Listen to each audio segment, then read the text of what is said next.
You had a gut feeling, you overrode it. 3 months later, you thought, I knew it. I knew on day one. Here's what no one taught you. That gut feeling wasn't soft. It wasn't too woo woo. It was data. Your gut was running a calculation your conscious brain couldn't and trying to hand you the answer. And when your gut is inflamed, exhausted, and running on stress, that signal goes quiet. You stop hearing the one voice that was actually right.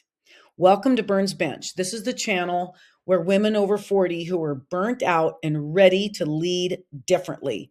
Today, we're talking about the gut, not just about bloating, not diets, the real story, how your gut talks to your brain, runs your moods, builds your brain, your chemistry, and yes, quietly shapes the business or family dynamic decisions that you make every single day. Now, stay to the end. The third section is how you turn the signal back on. This is the part that we get so disconnected to in our busy hustle and grind. For years, I treated my gut like a compliant department I refused to visit. It's like, I don't want to deal with that, right? And I used to say to myself, God, I wish I had that intuition that person had. I was bloated after every meal, foggy by mid-morning, anxious for no reason I couldn't name, cravings that ran me at 3 p.m. like clockwork. I called it stress. I called it age. I called it the price of ambition. What I was actually doing was ignoring the most important organ in my decision making, because here's what I didn't know then and what I know now as a practitioner. When my gut was wrecked, I wasn't just uncomfortable. I was anxious, foggy, and reactive. And I was running a business out of that state of mind, making calls to people and making decisions and reading people out of that state of mind, which was completely out of balance. My intuition, the thing every good leader leans on, had gone silent. And I blame myself for losing my edge. I hadn't lost my edge. I had lost my gut health. And they turned out to be the same thing. Once I rebuilt the gut, the fog lifted, the anxiety dropped, and the gut feelings came back. Clear, fast, and I'm usually right. I'm not saying that to be egotistical, but I'm definitely more tapped in. So let me show you the system underneath that, because this is the part that turns trust your gut from a poster into a psychology you can really actually fix.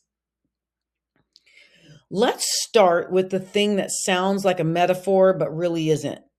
Your gut is a second brain, literally, not poetically. Lining your gut is a network of over 100 million nerve cells. It's called the intricate nervous system. And it's so independent, scientists named it the second brain. It can run your digestion without checking in with your head at all. But here's the part that changes everything. Your gut and your brain are wired together by a direct line, the vagus nerve.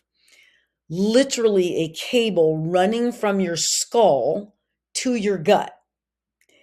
And here's what nobody expects. That cable is mostly one directional. And it's the wrong direction from what you've guessed.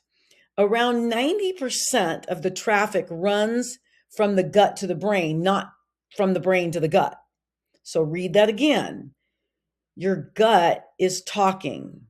Your brain is mostly listening. So when you get a gut feeling, that's not a figure of speech. That's your gut sending signals up the cable, faster than conscious thought, handing your brain a read on the situation. That's the physical wire your intuition runs on. Now, when we think about it from that concept, the second thing that sounds impossible, your gut makes your brain chemicals. Serotonin, the calm, steady content chemical. the one antidepressants target. Around 90% of it's made in your gut, not your brain, your gut. Your gut also helps you produce dopamine, your drive and your motivation chemical, and your GABA, the one that calms you down. So sit with what that means.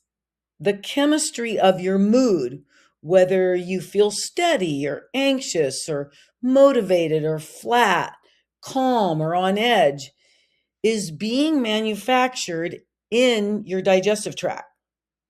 A wrecked gut doesn't just bloat you, it underproduces the exact chemicals that keep you calm and clear. You feel anxious and foggy, and you go looking for a mindset problem. It was a manufactured problem. The factory was down. So let's put it together. Your gut is a second brain wired straight to your head, sending most of the traffic and building the chemicals that run your mood and your judgment. This is why your gut isn't below your decision making. It's underneath it, holding it up. Broken gut sabotages you. Now let's get specific about what goes wrong. Because if the gut runs your mood, your clarity, and your intuition, then a damaged gut sabotages all three. And after 40, your chronic stress, the damage is pretty much almost guaranteed. Start with the ecosystem. Your gut is home to trillions of bacteria, your microbiome. The good ones make you serotonin, calm your inflammation, and keep the system running. 3 things that wreck the ecosystem, and you are swimming in all 3. Chronic stress. Remember, cortisol shuts digestion down. A diet heavy in sugar and processed food, which feeds the wrong bacteria. And years of antibiotics, alcohol, and ultra processed everything. When the bad bacteria takes over, the system tips. You bloat, you crave sugar, because the bad bacteria literally sends signals demanding the food that keeps them alive. That 3 p.m. sugar craving, right? Sometimes that's not you, that's them ordering lunch. You're not weak. You're outvoted by an ecosystem you stopped feeding correctly. So what do we do about it? Now the big one, leaky gut. This is where it stops being about your stomach and starts being about your whole body. Your gut lining is supposed to be a tight barrier. It lets nutrients through and keeps everything else out. Chronic stress and a bad microbiome damage that barrier. The junctions loosen, the barrier gets leaky. Now particles that should have stayed in your gut slip into your bloodstream, and your immune system sees them as invaders. So it attacks. That is inflammation. And now it's all over your body, running quietly all the time. Here's why you care. That inflammation crosses into your brain. Inflammation in the brain is a direct, proven driver of brain fog, low mood, and anxiety. So a leaky gut becomes a foggy, anxious brain through a chain most doctors never connect for you. The bloating and the brain fog aren't 2 problems. They're one problem wearing 2 costumes. So let's connect it all the way to the decision you make at your desk. Bad gut, fewer good bacteria, less serotonin produced, less serotonin, more anxiety, less steadiness, add body-wide inflammation, reaching the brain, now more fog, more reactivity, anxious, foggy, reactive. That is the exact opposite of the state of mind you want to make good decisions and intuition. That fast, accurate gut signal we talked about, it can't get through the noise. When the gut is inflamed, the vagus signal is drowned in stress. The quiet, correct read goes silent.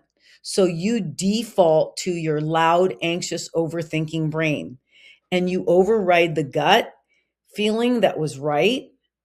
That's the whole sabotage. A broken gut doesn't just hurt your body, it hands you a worse brain to run your business or your family. And then it mutes the one tool that could have saved the call or the decision. Bloating, cravings, fog, anxiety, a silenced intuition, one root, the gut, fix the root, and you don't fix the one symptom, you get the whole instrument back. So we want to be working on the rebuilding. And here's the section I told you to stay for, because the gut is the one of the few systems in the body that rebuilds fast when you stop attacking it and start feeding it.